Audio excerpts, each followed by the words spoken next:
আপনারা কি দেখবেন বা কেউ কি দেখতে এসছেন কিংবা আগামী যে ম্যাচগুলো হবে সেগুলো দেখবেন কিনা এই প্রশ্ন দিয়ে আজকের ভিডিওটা শুরু করলাম। কোথায় এসেছি হচ্ছে পূর্বাচলের একটা স্টেডিয়াম, যেই স্টেডিয়ামটা ন্যাশনাল ক্রিকেট গ্রাউন্ড নামে আসলে পরিচিত অলরেডি হওয়া শুরু হয়েছে, যদিও এর কাজ পুরোপুরি হয়নি। হাসার কথা বলতে ভুলেই গেলাম, এখন আসলে ম্যাচ চলছিল, ম্যাচের বিরতি চলছে।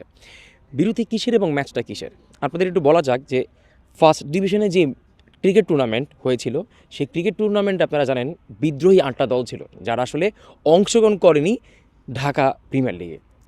এই বঞ্চিতদেরকে নিয়ে বিসিবির কী উদ্যোগ, কী প্ল্যান থাকবে পরবর্তী সময়, তা সেই সময় সবারই আসলে কেন্দ্রবিন্দুতে ছিল যে তারা তো আসলে ভুক্তভোগী, তারা তো আর্থিকভাবে আসলে লাভবান হলো না, তাদের আর্থিক ক্ষতি হলো। অনেক কিন্তু সমালোচনার জায়গা তৈরি হয়েছিল যখন বিদ্রোহী 8টা ক্লাব, 8টা দল অংশগ্রহণ করতে পারেনি। তবে বিসিবি এবার চমৎকার উদ্যোগ নিয়েছে। সিসিডিএমের আওতায় চ্যালেঞ্জ টি20 কাপ নামে একটা টুর্নামেন্ট আয়োজন করা হয়েছে এবং এই টুর্নামেন্টে ওই 8 দলই রিপ্রেজেন্ট করছে এই মাঠটাতে। একটু বিস্তর আলোচনা করা যাক।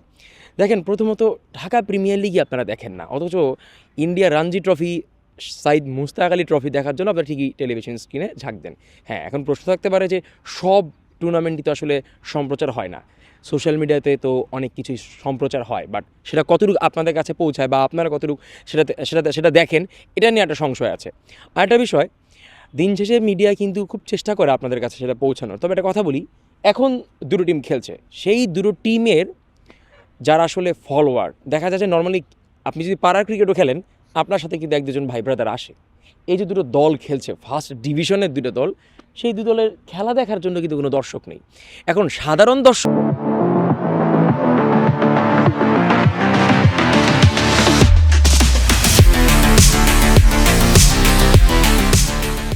কাছে তো আগে যাবে না।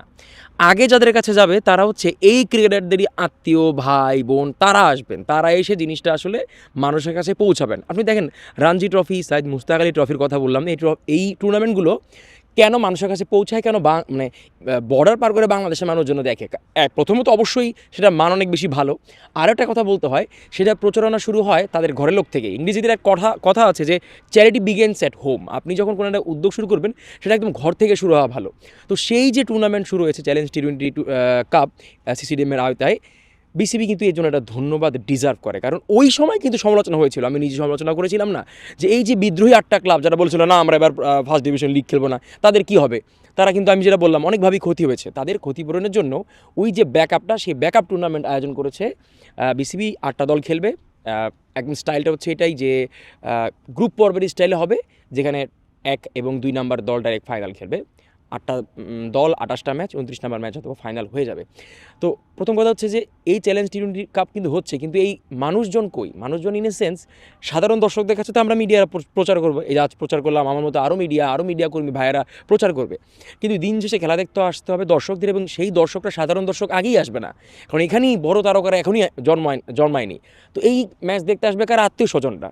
আমি জানি না যে এই যে 2 দলে 15-16 জন করে ক্রিকেটার, তাদের আত্মীয় স্বজন, তাদের ডাকে কেউ ম্যাচ দেখতে এসছে কিনা, এটা একটা বড় সংশয়। আর একটা পয়েন্ট বলা যাক, এই যে মাঠ, পূর্বাচলের যেই মাঠটা, যেটা এর আগে অন্য নামে একটা করা কথা ছিল, সেটা এখন আসলে ন্যাশনাল ক্রিকেট গ্রাউন্ড হয়ে গেছে। মাঠের কাজ কিন্তু এখনও পুরোপুরি হয়নি। এই প্রথমবার পিচ হয়েছে, এখনও কোনো জিনিস হয়নি। আমরা গণমাধ্যম কর্মীদের জন্য দেখেন, একটু দেখাই আপনাদের, এখানে বসার জায়গা করা হয়েছে এবং ক্রিকেটারদের যে ড্রেসিং রুম করা হয়েছে একদম ওই দিকে, মানে সিমসামভাবে একটা জাস্ট ঘর করে দেওয়া হয়েছে, এখানে আসলে ক্রিকেটারদের আপাতত ড্রেসিং রুম। এখন এইটা আবার ন্যাশনাল ক্রিকেট গ্রাউন্ড করার পরিকল্পনায় আছে। বিসি ভাবছে যে অলরেডি এখন থেকে ম্যাচ শুরু করা যাক।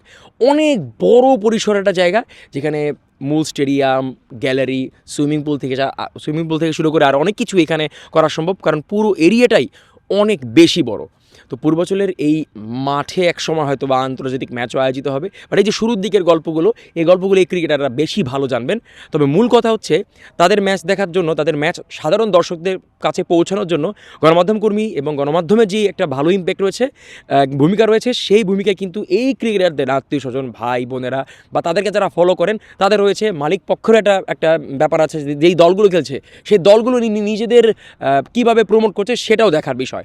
তো দিন শেষে বিদ্রোহী 8টে ক্লাব প্রথম লিগ খেলেনি, সেটা নিয়ে অনেক আলোচনা হয়েছে। যেহেতু এখন বিসিবি আয়োজন করে এই খেলার ব্যবস্থা করেছে, এটার জন্যও একটা ধন্যবাদ ডিজার্ভ করে বাংলাদেশ ক্রিকেট বোর্ড।